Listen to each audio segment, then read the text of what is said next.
Hi guys! Okay, apparently I look like a pirate today, so here we go. I am here to tell you about my experience, not paid, not sponsored, of taking the train from New York City to Atlanta. I took the Crescent Train from New York to Atlanta. It was my first time and I'm ready to tell you all about it. So, first of all, I did a lot of research before doing this. It was late in 2020 and it was at a moment of time when traveling was okay to do. I didn't know what to expect. I'd never done it before other than taking, the subway, right? Because some people get like train sick or like as if it was like a boat. So I had one bag and one bag of snacks. And if you know me or if you've watched any of my vegan videos, I always travel with snacks. So me and my two bags moseyed on over to Port Authority.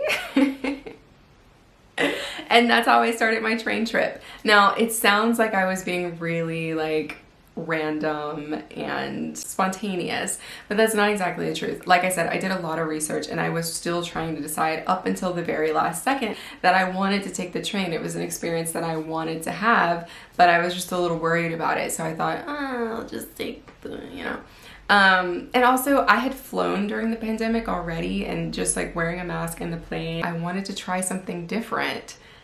And I'm glad I did. So let me tell you what happened. So the Amtrak Crescent apparently is the third longest route in the East. Didn't know that. I took the Amtrak while in New York, going up to Westchester a couple of times. And I got really comfortable doing that. And so I guess somewhere I just got the idea that it would be cool to take the train. I sprang for the private room. In the private room, you get 2 beds. You get access to the food cart. You get a door that locks. You get your own bathroom.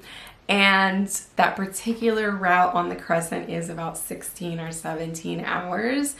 But because of an overnight, it doesn't feel as long. You sleep, if you can, through the majority of it. What I did that particular day was I went to Port Authority and I went to the desk and I had my Amtrak ticket printed out and I had a few hours to kill, not even that many really.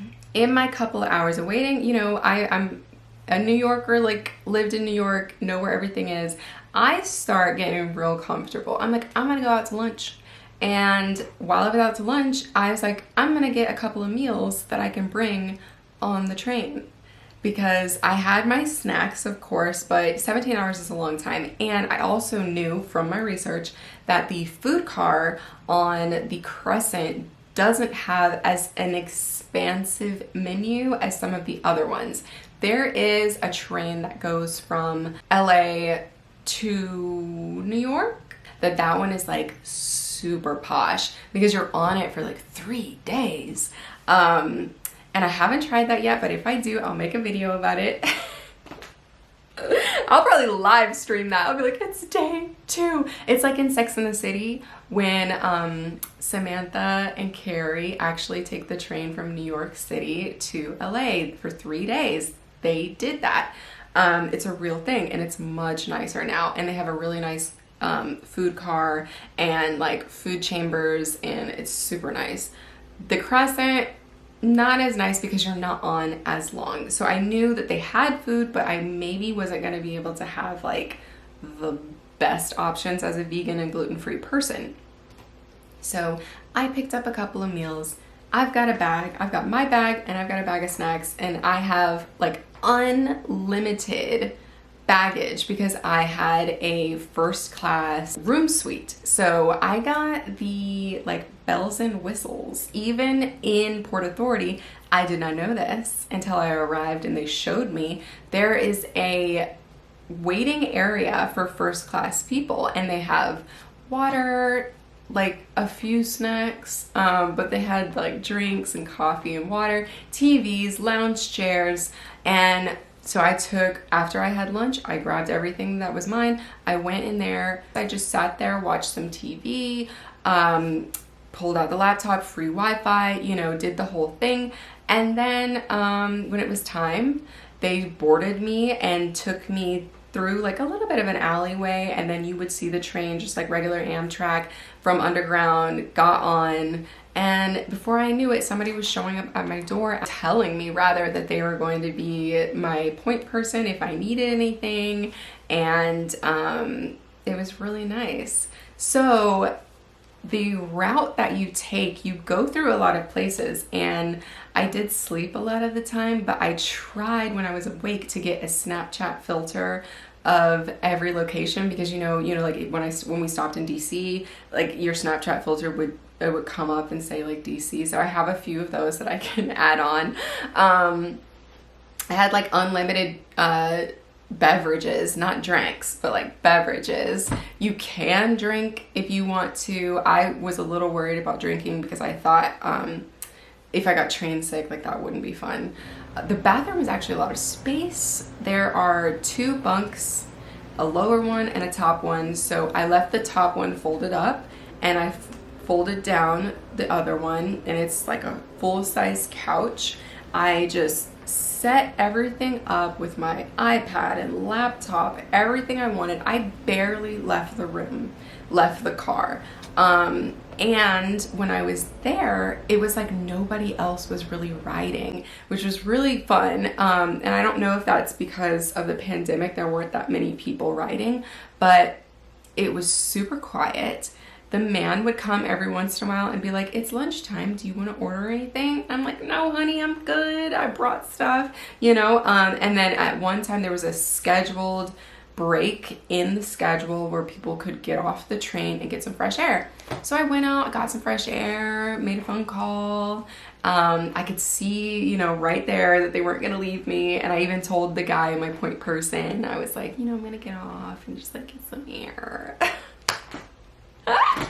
It was actually a lot of fun, and I would open the blinds to see whenever we were at a new stop. I did do that, but I didn't leave them open the whole time because it was so fast. And like I said, I napped, I watched TV, I was able to text the whole time. I could make phone calls. You know, you can't make phone calls on the plane. I even did I had enough room to do some stretching. My body just didn't feel the way that you can feel sometimes after a plane ride, which is like, you know, cramped and tight, or even with like the altitude, sometimes you get more like thirsty, or some people's ankles swell, things like that. Like I didn't feel any of that. I felt more in control. Like if I felt like walking around, I could. Nobody's telling me to put my seatbelt on or that I can't stand up. I even, I have my own bathroom, which is really nice because, you know, you never know what you're going to get in an airline bathroom. You never know. And I think there was a shower. There was a shower in there, and it was like over the toilet, which that I think is exactly the same as on the episode when Carrie and Samantha do it. So FYI, I didn't use that. I wasn't there long enough to even need to use that. And then it was time to sleep. So I had a plan that I was going to go to sleep on the top bunk, and I have the ability to turn all the lights off in my area. And I actually went to bed like pretty early because we were going to be arriving, I think at like 7 a.m. in Atlanta. So I went to bed at like 10. And it's so funny. It was a safety strap, a couple of safety straps on the side of the bed so that you don't roll off in the middle of the night. Like that's funny. But it also kind of looks like a jungle gym. So I was up there like, you know, there's like a little ladder to get up there. So you do have to be a little more mobile, I guess, to get up there. That room is meant for more than one person. It's meant for a family, actually. And, you know, as one person, it was really nice. I don't know how it would be with 4 people in there, but you could definitely get a family in there.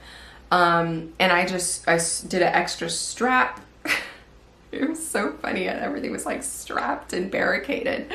And I went to sleep, and I really did sleep, but I remember waking up at maybe like 2 in the morning.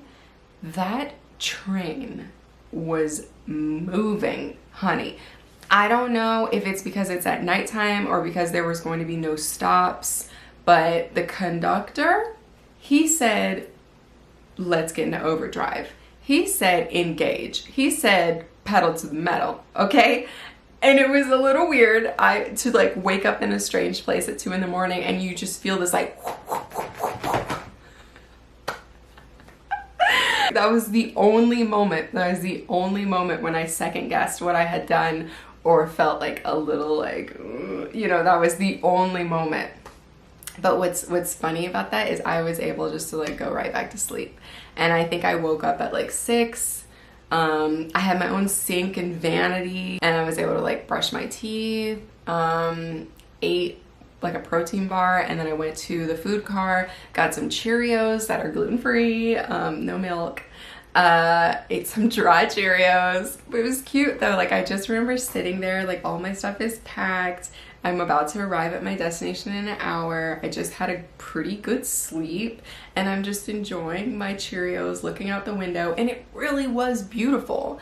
You have to think about it this way. It's like people used to do this all the time. That is how people traveled before planes, and people did continue traveling that way after planes because it was cheaper. Now it's about the same price taking the train in a car. If you take just like a general train ticket, it's a lot cheaper. Don't get it twisted. But if you want a car, if you want the privacy, if you want like the deluxe experience like I had, it is gonna cost a little bit more. But it's the scenic route. It is, you know, the nicer thing to look out and to feel a bit more control if you're somebody who likes that feeling.